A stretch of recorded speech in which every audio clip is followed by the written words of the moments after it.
오늘 우리에게 주신 말씀은 출애굽기 12장 1절에서 28절 말씀입니다.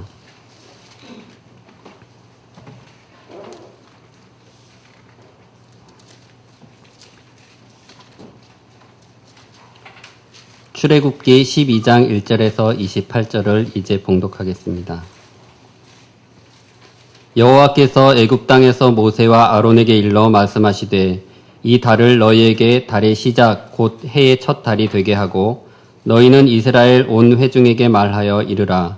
이달 열흘에 너희 각자가 어린 양을 잡을지니 각 가족대로 그 식구를 위하여 어린 양을 취하되 그 어린 양에 대하여 식구가 너무 적으면 그 집의 이웃과 함께 사람 수를 따라서 하나를 잡고 각 사람이 먹을 수 있는 분량에 따라서 너희 어린 양을 계산할 것이며 너희 어린 양은 흠 없고 1년 된 수컷으로 하되 양이나 염소 중에서 취하고 이달 열 나흔날까지 간직하였다가 해질 때에 이스라엘 회중이 그 양을 잡고 그 피를 먹을 집 좌우 문설주와 임방에 바르고 그 밤에 그 고기를 불에 구워 무교병과 쓴 나물과 아울러 먹되 날것으로나 물에 삶아서 먹지 말고 머리와 다리와 내장을 다 불에 구워 먹고 아침까지 남겨두지 말며 아침까지 남은 것은 곧 불사르라.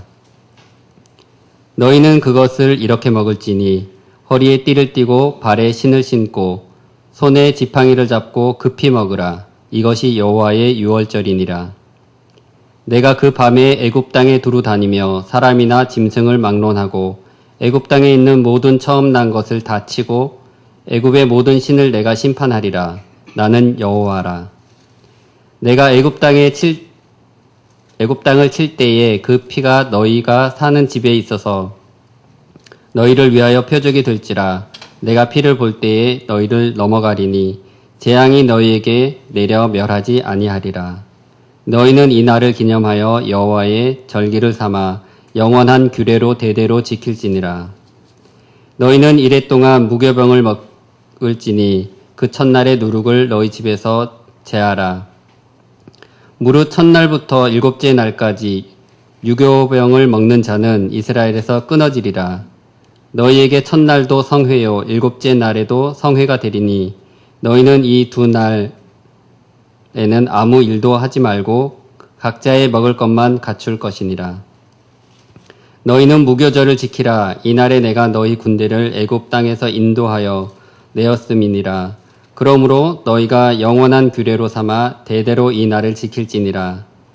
첫째 달 그 달 열 나흔날 저녁부터 21일 저녁까지 너희는 무교병을 먹을 것이요 이래 동안 누룩이 너희 집에서 발견되지 아니하도록 하라. 무릇 유교물을 먹는 자는 타국인이든지 본국에서 난 자든지를 막론하고 이스라엘 회중에서 끊어지리니 너희는 아무 유교물이든지 먹지 말고 너희 모든 유하는 곳에서 무교병을 먹을지니라. 모세가 이스라엘 모든 장로를 불러서 그들에게 이르되 너희는 나가서 너희의 가족대로 어린 양을 택하여 유월절 양으로 잡고 우슬초 묶음을 가져다가 그릇에 담은 피에 적셔서 그 피를 문 임방과 좌우 설주에 뿌리고 아침까지 한 사람도 자기 집 문 밖에 나가지 말라. 여호와께서 애굽 사람들에게 재앙을 내리려고 지나가실 때에 문 임방과 좌우 문설주의 피를 보시면 여호와께서 그 문을 넘으시고 멸하는 자에게 너희 집에 들어가서 너희를 치지 못하게 하실 것임이니라. 너희는 이 일을 규례로 삼아 너희와 너희 자손이 영원히 지킬 것이니 너희는 여호와께서 허락하신 대로 너희에게 주시는 땅에 이를 때에 이 예식을 지킬 것이라. 이후에 너희의 자녀가 묻기를 이 예식이 무슨 뜻이냐 하거든 너희는 이르기를 이는 여호와의 유월절 제사라. 여호와께서 애굽 사람에게 재앙을 내리실 때에 애굽에 있는 이스라엘 자손의 집을 넘으사 우리의 집을 구원하셨느니라 하라 하매 백성이 머리 숙여 경배하니라. 이스라엘 자손이 물러가서 그대로 행하되 여호와께서 모세와 아론에게 명하신 대로 행하니라. 이것은 성령으로 기록된 말씀입니다.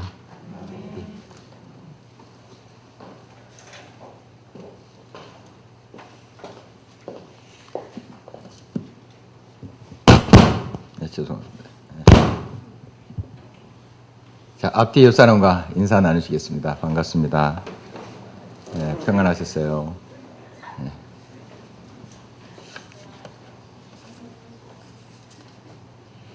네.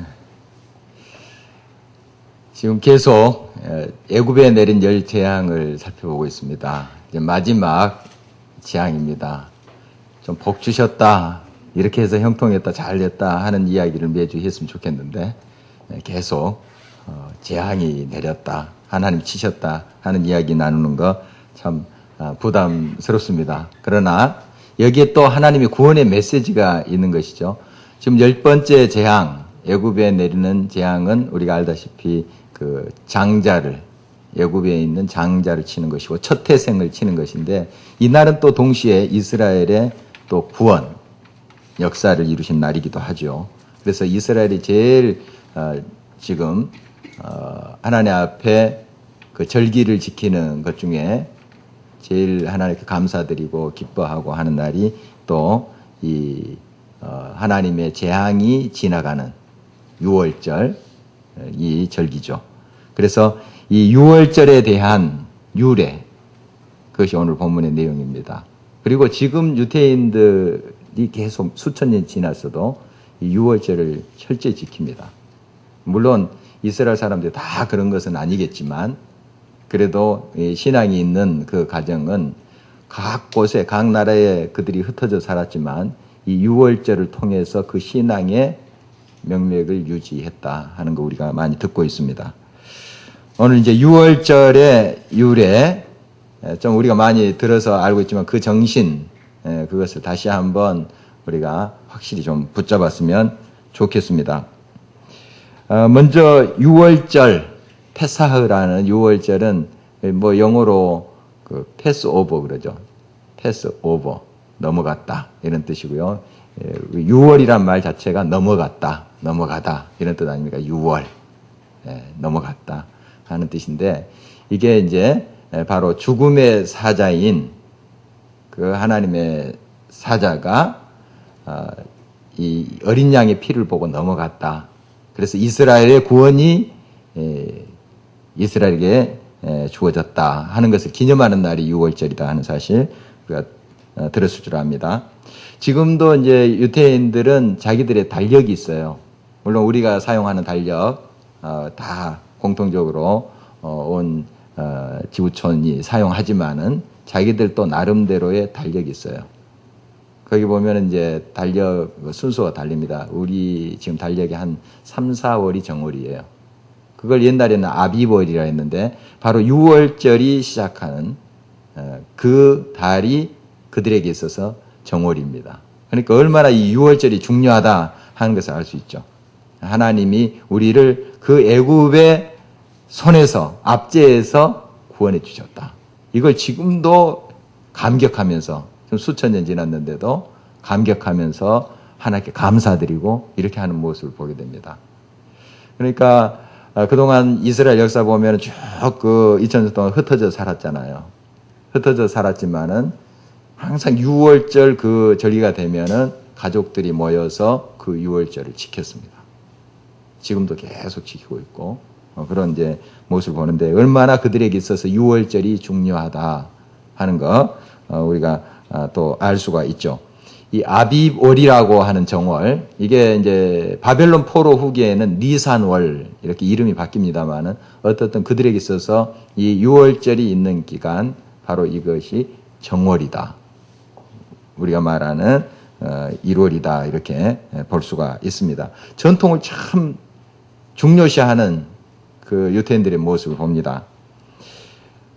유대인들이 이제 얼마나 어려운 삶을 그동안 살았는데 2000년 동안 또 각 곳에 흩어져서 살 때 얼마나 핍박을 받았는지 하는 거 우리가 알고 있죠. 또 유럽 쪽에 이제 흩어져서 러시아나 뭐 이런 데 흩어져서 많이 살았죠. 근데 참 천대를 많이 받았대요. 가는 곳곳마다. 그래서 이탈리아에서도 뭐 독일에서도 많은 천대를 받았는데, 유럽 쪽에서 특별히 그 이태리에 가면 베니스에 보면은 한 이제 게토라는 게 있습니다. 유럽에 흩어져서 이 이스라엘 사람들이 사는 곳을 게토라 합니다. 서로 구역을 정해서 너희들은 여기서만 살아 하는 것을 이제 게토라는데, 거기에 이제 사는 유태인들은 생활에 많은 제한을 받았답니다.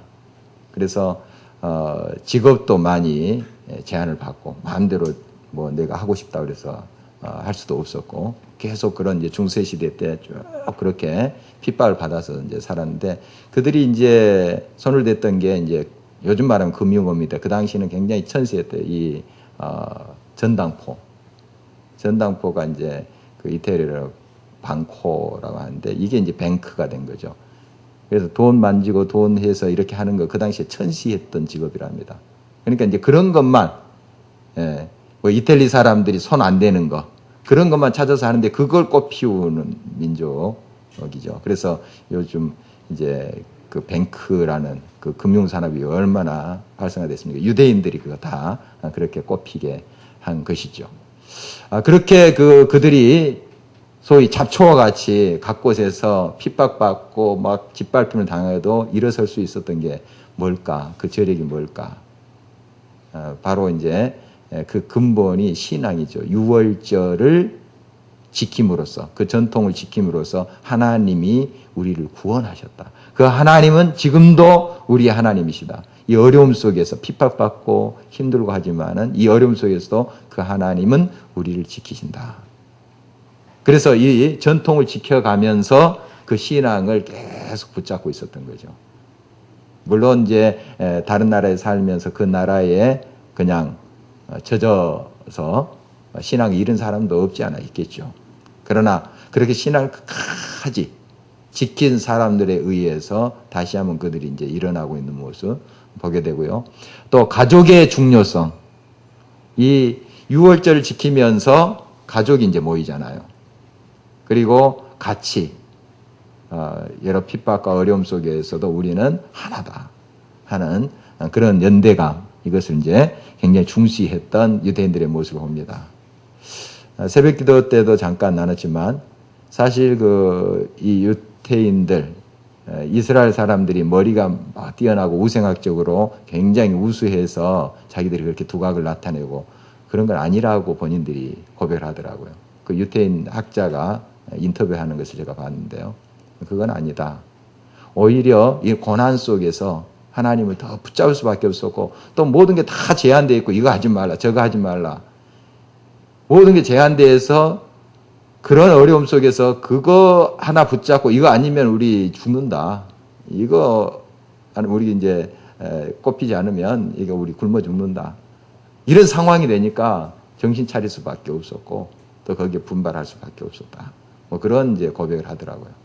이제 상황이 그렇게 만들었다. 뭐 우리가 뛰어난 우수한 민족이라서 그런 건 아니다. 세상 사람들이 그렇게 생각하는 것처럼 그건 아니다. 리처드 링 교수 이야기도 좀 나누는데요. 영국의 울스터 대학 교수고요. 또 핀란드의 타투 교수도 같이 이제 앞에서 이렇게 쭉 이 지구촌의 185개의 나라의 IQ를 조사를 했더라고요. 그분들의 이제 조사에 우리나라가 2위입니다. 평균 IQ 106. 1위가 이제 좀 궁금하시죠? 홍콩이래요. 그분들의 이제 또 다른 연구에 보면은 우리가 1위입니다. 한국이. 이제 조금 사람마다 조금씩 다른데 우리가 거의 상위권이에요. 이렇게 보면. 이 링 교수의 연구에 의하면 이제 2인데요. 그분의 연구에 의하면 이스라엘, 물론 전체 유대인은 아니지만 그 지금 이스라엘 나라의 그 평균 IQ가 94, 45입니다. 185국에. 그걸 보면은 그들이 뭐 두뇌가 뛰어나고 대단한 민족이고 이것은 아니죠. 그러나 어디에서 이러한 굉장히 두각을 나타내는 그러한 그 민족인가, 어디서 그 저력이 나오는가, 그거죠. 근본을 알았어요, 그들은. 그래서 자녀들 교육할 때는 뭔가 지엽적이고 막 정보를 가르치고 뭐 이런 건 아주 중요하지 않다고 생각합니다. 그들은 근간이 뭔가, 우리는 하나님의 백성이다. 하나님은 언제나 우리와 함께 계셔. 또 우리는 한 가족이야. 한 민족이야. 이런 걸 끊임없이 가르친 거예요. 그러니까 이런 유월절을 통해서 쭉 그것을 명맥을 유지하도록 이렇게 하는 거죠. 이제 우리도 제사 문화가 있습니다. 우리나라 제사 문화가 있는데 이제 기독교가 들어와서 이 제사 문화가 없어지고 이제 추도 예배로 드리고 이렇게 합니다. 또 명절에 모여서 가족 예배를 드리면서 추도 예배 드리고 이렇게 하시죠.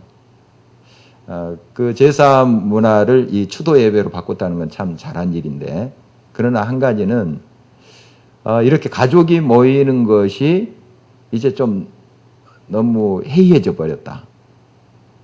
예, 그런 것이 있습니다. 옛날 제사는 죽어라고 목숨 걸고 이게 지켜야 된다는 것을 생각했죠. 그것으로 전통을 쭉 이어갔는데 이제 추도 예배로 바뀌면서 그건 해도 되고 안 해도 되는 게 아닌가?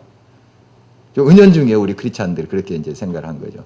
그래서 같이 가족들이 모여서 가족의 중요성, 또 우리 선조가 어떤 교훈을 남겼으며 어떤 삶을 보여주셨는가 좀 이야기하고, 또 우리 아버지의 신앙이 이랬다 하면서 좀 나누고, 이런 것들이 없어져 버린 거예요. 상대적으로. 물론 그걸 잘 지켜가시는 분들이 계시지만은 이제 전체적으로 보면 우리 개신교 크리스찬들의 삶의 모습을 보면은 그거 뭐 추도 예배 드려도 그만, 안 드려도 그만, 이런 식으로 되어버리는 거예요. 이건 이제 아주 잘못된 것입니다. 회복해야 돼. 전통이라는 게 물론 형식주의다, 뭐 율법주의 아니냐. 물론 너무 그것만 중시하고 뭐 감을 얻다가 놓고 뭐 이런 것은 참 좀 문제가 되겠지만, 그러나 이 형식이 있으니까 내용을 담는 것 아니겠습니까? 유태인들이 이 유월절을 지금 몇천 년 동안 지켜오는 거예요. 이 형식을 가지고. 그리고 거기에서 이제 내용을 담는 거죠. 우리는 하나님의 백성이야. 가족은 중요해. 이런 걸 가르치는 거죠.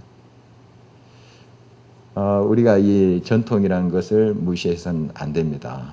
이 이스라엘 백성들에 있어서는 유월절은 아주 중요한 그런 절기인 것을 보게 되죠. 또 가족별로 식사를 했는데 오늘 본 말씀 4절 한번 한 목소리로 읽어보도록 하겠습니다. 그 어린 양에 대하여 식구가 너무 적으면 그 집의 이웃과 함께 사람 수를 따라서 하나를 취하며 각 사람이 먹을 수 있는 분량에 따라서 너희 어린 양을 계산할 것이며, 보통 양 한 마리에 한 성인들 10명이 먹는 것으로 계산을 했답니다. 물론 이제 장정들이죠. 여성들이나 또 아이들, 양이 적은 이제 어르신들, 이런 분들이 가족 수에 많다면 조금 더 이제 인원이 많아지겠죠. 양 한 마리에. 이게 잘 계산을 하라는 거예요. 그 다음에 가족이 너무 수가 적다. 그러면은 이웃집과 함께 이렇게 하라는 거죠.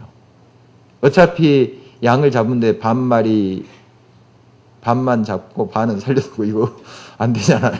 한 마리 어차피 잡아야 되는데 이거 먹어야 돼요. 소비해야 되는데, 그렇다면 막 자기 가족 수가 적은데 그 한 마리 가지고 남기고 이렇게 하지 말고 이웃과 함께. 그 다음에 이제 돌아보면서 이웃에 양 한 마리 잡을 여력이 안 되는 가정도 있을 수 있잖아요.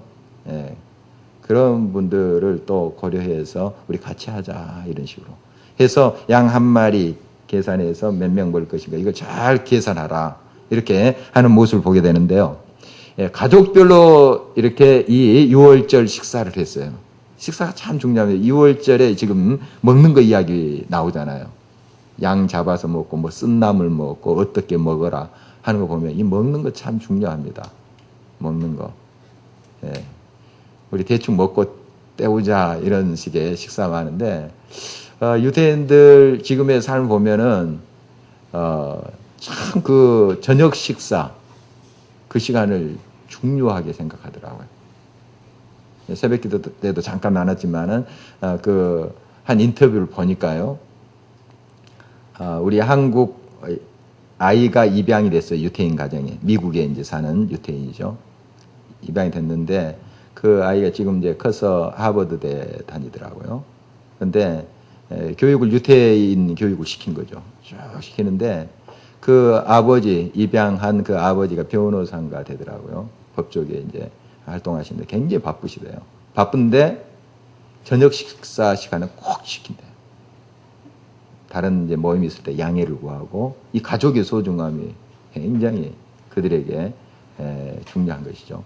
그래서 그 가족이 식사를 통해서 그 이야기도 듣고 오늘 학교에서 무슨 일이 있었니 이야기도 듣고 또 어떤 이제 교훈되는 이야기 가벼운 이야기겠죠. 식사를 하니까 뭐 무겁게 막 그냥 설교하듯이 하지는 않고 이렇게 대화하면서 그렇게 분위기를 이끌어 간다는 거예요. 참 중요합니다. 이 입양된 한국 여학생인데요. 이제 나중에 자기가 이제 한국인의 피라는 걸 이제 알죠. 자기 속에. 알아서 이제 한국 학생들 사귀고 이제 대학교 들어가겠냐 이렇게 하는데 그 애들 만나고 오면 굉장히 스트레스를 받고 온대요. 한국 학생들은 집에서 뭐 이거 해라 저거 해라 잠도 안 재우고 뭐 몇 시간밖에 안 자고 뭐 공부했다느니 뭐 이런 소리 들으면 막 스트레스 받는데요. 그런데 그 어머니 입양한 어머니 이야기예요. 8시간씩 재웠대요. 딱 재우고 멀리 가는 거죠. 멀리 보는 거죠. 8시간씩 쫙 재우고 그래야지 인지가 발달되고 파기가 되지 않는다. 그래서 어렸을 때는 놀게 평생 교육시킬 거면 실컷 놀게 해라. 어렸을 때 유대인들의 교육입니다. 놀게 하고 인지 발달 자기가 이렇게 해야 되겠구나 이걸 이제 깨닫게 하는 근본을 가르치는 거죠. 그래서 자기가 하게끔 하는 거죠. 이게 참 중요합니다. 그러니까 이 유대인들의 교육이 바로 그냥 된 것은 아니다 하는 거죠. 이렇게 하나님 중심으로 쏘고 가족 중심으로 가족의 중요성을 깨닫게 하는 근본 아주 중요한 거 그것을 세워주는 게 그들의 교육의 중점적인 목표였다는 것을 보게 됩니다. 그러니까 가족별로 이렇게 식사를 하고 또 그들이 연대감이 얼마나 큰지 모릅니다. 이제 고난을 또 당했기 때문에 또 그런 것이 있을 수 있다 이렇게도 볼 수 있는데요. 애굽에서 430년 동안 그렇게 고난을 당했잖아요. 그러니까 그들끼리는 더 연대감이 강화될 수밖에 없죠. 그렇게 될 수밖에 없습니다. 물론 지금 유대인들도 막 서로 티격태격 막 이렇게 싸운대요. 막 서로 험난도 하고 자기들끼리. 그러나 어떤 민족적인 또 자기 고국인 이스라엘에 문제가 있으면 똘똘 뭉쳐버립니다. 서로 자기들끼리 아웅다웅하면서도 뭔가 큰일 있을 때 딱 뭉치고 우리도 좀 그런 성격이 있죠. 우리 민족도. 뭉친대요. 어떤 이제 그 영화 제작사의 인터뷰도 봤는데요. 그분이 이스라엘에 무슨 전쟁이 있을 때는 꼭 예비군인데 가서 싸운다고 하더라고요. 지금도 60이 넘었는데 지금도 그 자기 고국에 무슨 문제가 있으면은 가서 전투 못 쓰고 싸운다는 거예요. 한 번은 이제 그 막 한참 막 포탄도 날아오고 막 싸우고 있는데 그 영화 관련된 사람이 전화를 했더래요. 그래서 거기서 이제 봤는데 그 사람이 좀 텔레비전 소리 좀 줄이라고 진짜 실제적으로 막 포탄 나는 빵빵 소리 나는데 그 상대방이 그렇게 전화를 한 경우도 있었다고 그러더라고요. 그만큼 물론 다 그런 건 아니겠죠. 외국에 흩어져 산 유태인들이 다 그런 건 아니겠죠. 그러나 그런 의식을 가진 사람이 꽤 있다는 거죠. 그런 것이 이런 바로 전통 속에서 가능한 것이죠. 우리 연대감. 지금 우리는 떨어져 살고 평안히 살고 있지만 그러나 우리 고국. 그래서 무슨 이스라엘에 문제가 생기면은 탁 뭉칩니다. 에이펙이라는 그 로비 단체 있잖아요. 굉장하더라고요. 딱 뭉칩니다. 뭉쳐가지고 영향력 행사하고 하는 거 보면 뭐 다 긍정할 수는 없는 모습입니다. 다 뭐 잘한다 이렇게 말할 수도 없는 모습이지만 그러나 우리가 그들이 어떤 전통을 중시하고 민족의 연대감 또 가족을 중시하는 이런 것들은 또 그런 면에서는 우리가 많이 배워야 되지 않겠나 하는 생각을 해봅니다. 또 이제 준비하는 그 과정 속에 여러 가지 그 절차가 있습니다. 오늘 말씀 보면은 4가지 준비 절차가 있는데 5절 한번 보도록 하겠습니다. 같이 읽겠습니다. 너희 어린 양은 흠없고 1년 된 수컷으로 하되 양이나 염소 중에서 취하고 흠이 없어야 된다. 흠이 없어야 된다. 물론 이렇게 잡아서 먹으면은 뭐 조금 흠 있고 없는 거 그 표시 나겠습니까? 그러나 흠 없는 것으로 해라. 그 다음에 1년 된 어린 양. 그리고 양이나 염소 중에 취하고 그 다음에 수컷으로 해라. 뭐 일일이 어떤 의미를 우리가 찾아볼 수는 있겠습니다. 그러나 중요한 것은 하나님께서 이렇게 하라 하는 것을 그대로 순종한 거예요. 뭐 2년 된 양은 안 되겠어요?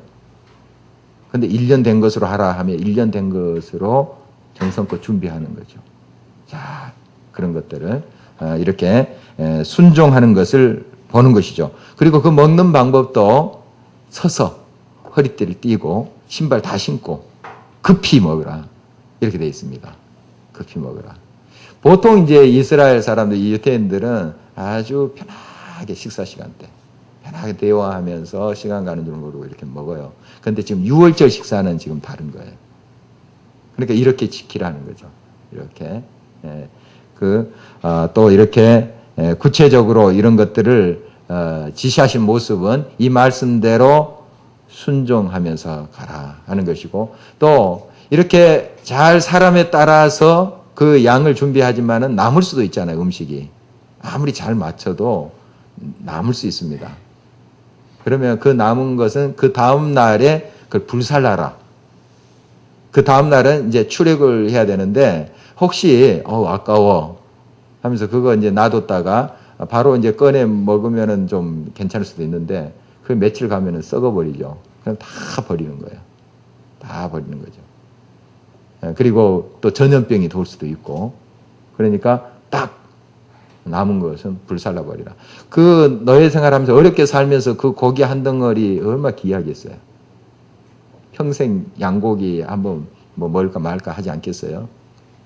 그런데 그 아까운 거 불살라 버리라 하는 걸 이제 보게 되죠. 그래서 이 이스라엘 백성들, 유대인들 보면은 이 정결 또 위생 관념이 얼마나 강한지 모릅니다. 정말 철저히 지킵니다. 물론 이스라엘 사람들도 병 들고 뭐 전염병 걸리고 하겠죠. 그러나 상대적으로 굉장히 그러한 그 병에서 보호를 받고 있는 모습을 봅니다. 그만큼 철저하게 그들이 하는 모습을 보게 돼요. 이런 것을 지시하는 것은 철저히 하나님의 말씀에 순종하는가 하는 걸 보기 위한 거예요. 순종해라. 순종이 참 중요합니다. 하나님이 하라 하시면 하는 것이죠. 그리고 이제 양의 피를 문설주에, 이 문에 이렇게 기둥, 그 다음에 인방, 그것은 이제 가로진 나무죠. 거기에다 이제 발을 하는 거예요. 그러면 이제 하나님의 마지막 재앙이 장자와 첫 태생을 죽이는 것인데, 바로 죽음의 사자 그걸 넘어간다. 그래서 6월절이고 패스오버라는 거죠. 넘어간다. 문지방에 또 인설주에, 문설주에, 그 인방과 문설주에 그 피를 바르라. 이렇게 6월절에 이제 모습이 첫 6월절입니다. 첫 6월절의 모습이 그려져 있습니다. 그 다음 6월절부터 이제 그들이 출애굽해서 하나님께서 이제 시내산에 이르게 있어서 모세를 통해서 성막을 짓게 합니다. 1년도 못 돼서 이제 저희 시내산에 이르거든요. 출애굽해가지고. 그리고 이제 출애굽해서 시내산 기슭에 한 1년 정도 머물게 되는데, 그때 하나님께서 성막을 짓게 하세요. 그래서 두 번째 이제 이 6월절부터는 양을 이제 제사장에 가져와서 그 성막 앞에서 잡습니다. 첫 번째 이 6월절은 각자 집에서 이렇게 했던 거예요. 각자 집에서. 그러니까 제사장 제도가 아직 없었던 거죠. 그 당시에는 첫 번째 6월절은. 그래서 각자 그 가정의 가장이, 어른이 제사장이 되어서 그 각을 뜨고 이렇게 해서 6월절 지켰고, 두 번째 6월절부터 지금까지는 이제 쭉 그런 제사장 제도가 있어서 제사장이 성막 앞에서 이렇게 6월절을 지키고, 또 각 가정에 그 음식이 나눠져서 그 각 가정에 또 가장들이 6월절을 이렇게 지켜가는 모습을 보게 됩니다. 이런 것들을 보면은 얼마나 철저히 이것을 또 지켜왔고 지금까지 소중하게 그들이 이 전통을 간직하고 있는가 보게 됩니다. 자, 또 무교병을 먹으라 하는 말씀이 있는데 15절 한번 볼까요? 15절 같이 한번 읽겠습니다. 너희는 이래 동안 무교병을 먹을지니 예, 그 첫날에 누룩을 너희 집에서 제하라. 무릇 첫날부터 7째 날까지 유교병을 먹는 자는 이스라엘에서 끊어지리라. 예, 무교, 누룩이 없다 하는 것이요. 누룩이 없는 떡. 그들은 이제 빵이겠죠, 빵. 병은 이제 떡이란 뜻이지만 우리가 생각하는 그 떡이 아니고 이제 빵 정도인데 좀 딱딱합니다. 그리고 이제 이 누룩이 없으니까 부풀지도 않고 그런 거죠. 예. 그것을 먹으라. 평상시에는 이제 누룩이 있는 떡을 먹었겠죠. 유교병. 그걸 먹었겠죠. 그러나 좀 부풀고 하면 이제 씹는 맛도 있고 이제 맛이 있을 텐데, 무교병은 그렇게, 그것에 비해서는 그렇게 맛있는 떡은 아닙니다. 그러나 이것을 일부러 먹으라는 것은 정말 하나님께서 우리를 이렇게 구원해 주셨다. 이 어려움 속에서, 압제와 핍박 속에서 우리를 구원해 주셨다. 그걸 생각하고 일주일 동안 그걸 먹어요. 이것도 순종하는 거예요. 순종. 무교병을 먹으라. 무교병의 뭐 의미를 또 우리가 해석할 수 있습니다. 그 누룩을 넣지 않다 그래서 이제 뭐 순수하다, 순결하다 이렇게 의미도 이제 주어질 수 있지만 중요한 것은 하나님이 무교병을 먹으라 할 때 순종하는 거예요. 이제 앞으로 우리가 살펴보겠지만은 이스라엘이 하나님을 원망해서 불뱀 보낼 때도 마찬가지잖아요. 장대에 노뱀 달아놓고 그거 쳐다보면서 살리라. 순종하라는 거예요. 말씀대로. 뭐 그런 소리가 어디 있어, 그거. 뭐 엉터리 같은 소리다 하면서 안 믿는, 순종하지 않는 사람은 죽었죠. 순종을 원하는 거예요. 어떻게 지금 어떤 음식을 먹으라, 어떤 식으로, 어떤 자세로 먹으라 하는 것도 다 지금 한마디로 순종을 원하는 거예요. 하나님의 뜻을 잘 듣고 순종하는 것. 그래서 순종이 제사보다 낫다 하는 것이잖아요. 순종이. 그래서 하나님의 뜻대로 행하고 있는 그들의 모습을 보게 됩니다. 이렇게 모세를 통해서 하나님께서 이렇게 지시하죠. 이것을 백성들에게 알릴 때는 여러 장로들이 이미 그 지파마다 있었습니다. 이스라엘 백성들은 그 노예 생활하면서도 각 지파가 있었어요. 각 가문이 있겠죠. 거기에 이제 장로들이 있습니다. 장로들 통해서 쫙 백성들에게 알렸던 것이죠. 그게 이제 21절에 나와 있는데요. 같이 한번 21절 읽어보도록 하겠습니다. 모세가 이스라엘 모든 장로를 불러서 그들에게 이르되 너희는 나가서 너희의 가족대로 어린 양을 택하여 유월절 양으로 잡고. 장로들에게 이야기하니까 장로들이 백성들에게 이야기하고 이렇게 퍼져나가는 거죠. 모세가 그냥 백성들, 온 백성들 앞에 어떻게 이야기하겠습니까? 뭐 스피커도 없는 시대에 이렇게 이제 계통을 밟아서 쫙 이제 그 이야기를 한 거죠. 그러니까 이 장로들이 정확히 들었던 거죠. 정확히. 그리고 전달할 때 정확한 것이 각 가정에 전달됐고 하는 걸 보게 됩니다. 그런데 이제 죽음의 사자가 이 문 지방이나 문 인방에 이렇게 발라진 그 집을 이제 넘어가죠. 넘어가게 되는데, 그러나 문 밖에 나오지 말라 합니다. 문 밖에 나오지 말라. 아무리 이게 피가, 어린 양의 피가 이렇게 칠해졌더라도 문 밖에 나오면 어떻게 됩니까? 당한다 하는 그런 뜻 아니겠습니까? 문 밖에 나오지 말라는 건. 말씀 안 믿고, 무슨, 그게 뭐 말이나 되나, 뭐, 하면서 나왔다가는 이제, 그 하나님의 재앙을 애굽 사람과 함께 받게 되는 거죠. 문 밖에 나오지 말라. 이런 이제 규례들을 구체적으로, 각 가정에 이제 전합니다. 그래서 이 유월절 철저히 말씀의 순종함으로 지켜가고 있는 모습을 보게 돼요. 이걸 또 자녀들에게 잘 가르치라. 이렇게 말하고 있습니다. 자녀들이, 이게 대체 유월절이 무슨 의미인가 이렇게 물어볼 때 잘 이것을 잘 가르치라. 그걸 지키면서 잘 가르치라 하는 말씀을 오늘 이제 주고 있는데, 이게 이제 첫 번째 유월절의 모습이에요. 그리고 그 전통을 지금까지 지켜간다 하는 유대인들의 대단한 모습 우리가 봤습니다. 그런데 이 유월절의 궁극적인 의미가 무엇인가 하는 거예요. 첫 번째 이 유월절에 그 어린 양, 이게 무엇을 예표하는가?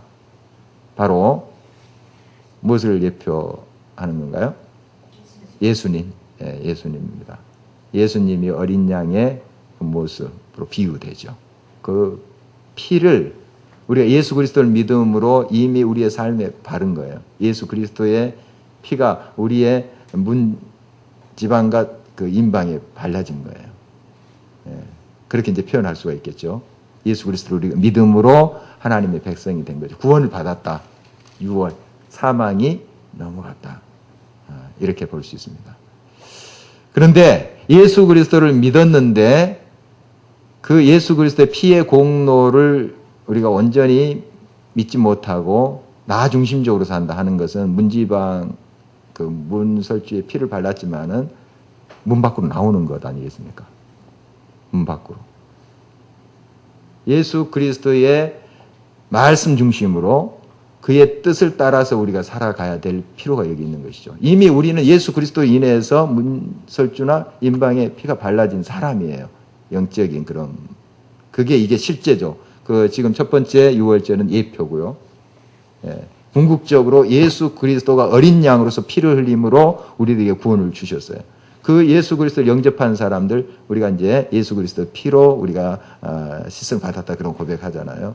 우리 죽음이 넘어갔어요. 사망에서 생명으로 옮겼느니라. 이렇게 말씀하셨죠. 자, 그런데 우리가 항상 예수 그리스도의 말씀 중심으로 살아야 된다 하는 또 명령이 여기에 있습니다. 우리 중심으로 마음대로 그 예수 그리스도 밖에 예수 그리스도의 말씀을 떠나서 살아서는 안 된다 하는 것이 바로 오늘 말씀의 또 교훈이라고 볼 수가 있습니다. 중요한 것은 우리는 예수 그리스도의 사람으로서 죽을 수밖에 없는 우리들을 예수 그리스도의 피로 말미암아 그 사망에서 우리를 생명으로 옮기셨다 하는 거, 이걸 늘 확신하고 감사하고 또 이것을 우리 자손들에게 잘 가르쳐야 되겠습니다. 그리고 우리 유태인들에게 배울 점, 이 전통, 정말 또 가족의 중요함, 가족의 식사 문화, 이런 것이 많이 해이해졌는데 이런 것들을 어떻게든 회복해 가야 됩니다. 그러지 않으면 우리의 이제 후손들 이제 1대, 2대 이렇게 넘어가게 되면 다 흐지부지 돼 버립니다. 내용이 중요하지 하면서 형식을 완전히 깨버리면 이제 그 내용을 담을 그릇이 깨져버린 거죠. 너무 형식주의, 율법주의로 가서는 안 되지만 이 하나님께서 주신 이 전통 아름다운 것들을 잘 지켜가도록 우리가 하나님 중심으로 가족의 또 중요함을 우리 자손들에게 잘 강조를 해야 되겠습니다. 그리고 유태인들 우리가 많이 배울 점이 있지만 그러나 참 안타까워요. 실제를 그들이 지금 만나지 못한 거예요. 예표는 철저히 지금 지키고 있습니다. 예표는 6월절이라는 것을 철저히 지키면서 교육 또 신앙의 그런 교육 같은 것들 참 뭐 우리가 못 따라가죠. 그렇지만은 그들이 아직까지 그 6월절의 실제를 만나지 못했어요. 예수 그리스도.